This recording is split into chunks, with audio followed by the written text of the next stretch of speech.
ශාලෝම් සුබ දවසක්. සිංහල බසින් හෙබ්‍රෙව් උගනීම. බයිබලයේ හෙබ්‍රෙව් භාෂාව දැන ගැනීම කිතුනුවට අවශ්‍යද යන මාතෘකාව යටතේ තවත් එක් පාඩමක් ඔබ වෙත ගෙනෙන්නටයි මම සූදානම් වන්නේ. පණිවිඩය. ඒ වගේම පණිවිඩකරු. පණිවිඩය කියලා කියන්නේ මලකුත්. පණිවිඩකරු මලාහ්. හග්ගයි දිවසරයාගේ පොතේ පළවෙනි පරිච්ඡේදයේ 13 වන පදයේ මේ අපට බයිබලයේ ඉතා වැදගත් සම්දිස්ථානයක් සම්නිටුහන් කරන අතර එහි ඇති හෙබ්‍රෙව් මූලාශ්‍ර දෙස බැලීමේදී අපට දැකිය හැකි වන්නේ පණිවිඩකරු සහ පණිවිඩය අතර ඇති සම්බන්ධතාවයයි. පණිවිඩය වනාහි දේවානුභාවයෙන් ලැබෙන යම්කිසි ප්‍රකාශනයක් වන අතර ඒ සඳහා මාධ්‍ය වශයෙන් පණිවිඩකරුවෙකු භාවිතා කරන ආකාරය අපිට දකින්නට පුළුවන්. යෙසායා දිවසරයාගේ පොතේ 44 වෙනි පරිච්ඡේදයේ 26 වෙනි පදයට අනුව දේව දයාව නිසා දෙවියන් වහන්සේ විසින් ජනතාව වෙත දිවිස්වලුන්ව යැව්වේ පණිවිඩකරුවන් ලෙසයි. එසේම හෙබ්‍රෙව් බයිබලයේ තුල පණිවිඩය සහ පණිවිඩකරු යන සංකල්ප දෙක එකිනෙකට සමීපව බැඳී පවතින ආකාරයක් අපිට දකින්නට පුළුවන්.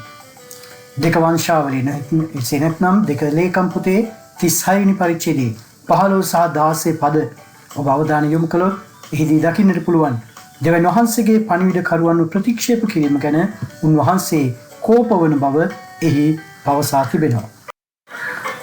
දිවසිවරේකු මලාකි. මේ මලාකි යන වචනේ තේරුම මාගේ පණිවිඩකරු යන්නයි. ඒ වගේම මලාකි 3:1 මාගේ දූතයා කියලා සඳහන් කරනවා. එයත් මලාකි යනුවෙන් තමයි හඳුන්වා තිබෙන්නේ. මෙහිදී දිවසිවරයාගේ නම සහ මාගේ දූතයන් හොත් පණිවිඩකරු යන වචන දෙකම සමාන බව ඔබට දකින්නට පුළුවන්.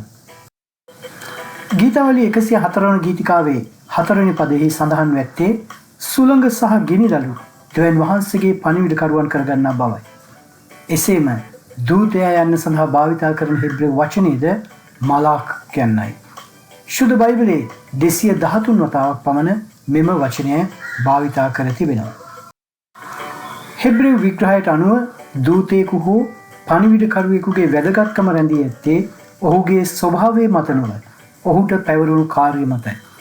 අද බොහෝ දෙනා පණිවිඩකරු දෙස බලන නමුත් පණිවිඩයේ දෙස අවධානය යොමු නොකිරීම ඉතාමත් අල්ප බව අපිට දකින්නට පුළුවන්. ශුද්ධ බයිබලයට අනුව පණිවිඩකරුට ස්වාධීන පණිවිඩයක් තිබිය නොහැකි. ඔහුගේ හෝ ඇයගේ පණිවිඩය විය යුත්තේ පණිවිඩය එවූ තැනැත්තාගේ හඬ පමණි. බොහෝ විට ශුද්ධ බයිබලයේ දේව දූතයෙකු පෙනී සිටින විට ඔහු කතා කරන්නේ දෙවියන් වහන්සේම කතා කරන ආකාරයට බව ඔබට දකින්නට පුළුවන්.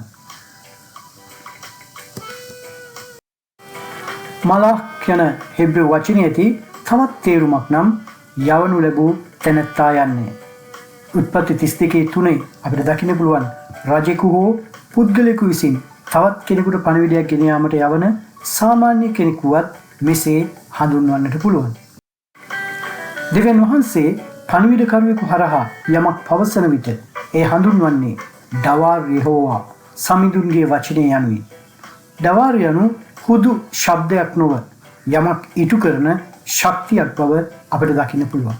එබැවින් පණිවිඩකරු එම ශක්තිය රැගෙනෙන තැනැත්තා බවට පත් වෙනවා. එසේම පණිවිඩය සඳහා මස්සා යන හෙබ්‍රෙව් වචනයද භාවිතා කෙරෙනවා. එයින් අදහස් කරන්නේ බරක් හෝ අනාවැකියක් යන්නයි.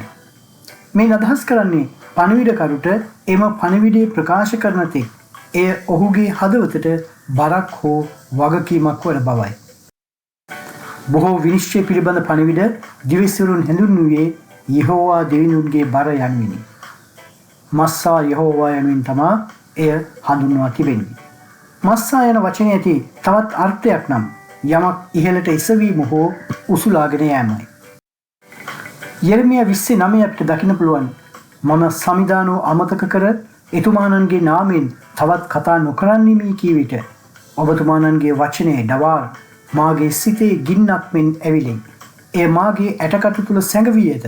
එය සංගවා තබා ගැනීමෙන් මම බොහෝ වෙහෙසටපත් වීමි. එහෙත් තවත් එය තබා ගැනීම කළ නොහැකිය. යනුවෙන්.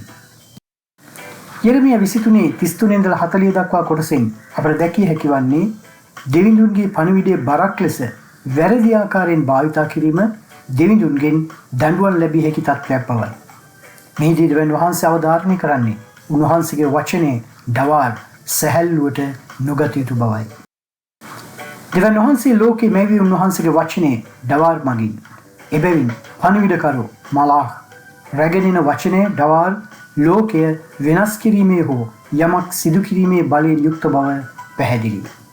යෙසායා 55:11 පදයේ පවසන්නේ දෙවිඳුන්ගේ මුවෙන් නික්මෙන වචනය දවාල් හිස්ව ආපසු හැරී නොයන බවයි. මෙසේ පණිවිඩකරු මලාක් යනු මෙම බර මස්සා දරාගෙන ගොස් නියමිත ස්ථානයේදී මුදාහරින තැනැත්තා. ඔහු එම වචනය ප්‍රකාශ කළ පසු පමණක් ඔහු එම බරින් නිදහස් වෙනවා. ඒ අනුව අපට දැකිය හැකි වන්නේ දෙවිඳුන් දිවැසිවරයෙකුට ලබා දෙන පණිවිඩය දරා සිටීමට අපහසු තරම් බරපතල වූ දිව්‍යමය ප්‍රකාශනයක් බවයි. පණිවිඩකරු මලාක් දෙවිඳුන් විසින් තෝරාගත් කෙනෙක් විය යුතුයි. එවිට දෙවිඳුන්ගෙන් ඍජුවම පණිවිඩයක් මලකුත් මස්සා හෝ දවාර ලෙස ලැබෙනු ඇති. පණිවිඩකරු මලාක් දෙවිඳුන්ගේ දෘශ්‍යමාන නියෝජිතය වන අතර අදෘශ්‍යමාන කැමැත්තක් එමගින් ප්‍රකාශ කරනු ලබනවා. පණිවිඩකරුගේ මලාක්ගේ වගකීම වනුයේ පණිවිඩයේ මලකුත් වෙනස් නොකර ලබා දීමයි. එයින් අසන්නාගේ ජීවිතය වෙනස් කරනු ලබනවා. එහි අරමුණ විය යුත්තේ පණිවිඩයේ මලකුත් එව් තැනැත්තාගේ ගෞරවය රැකීම හා පණිවිඩයේ එව් තැනැත්තාගේ අරමුණ ඉටු කිරීමයි. ස්තුතියි ජේසුස්ටයි.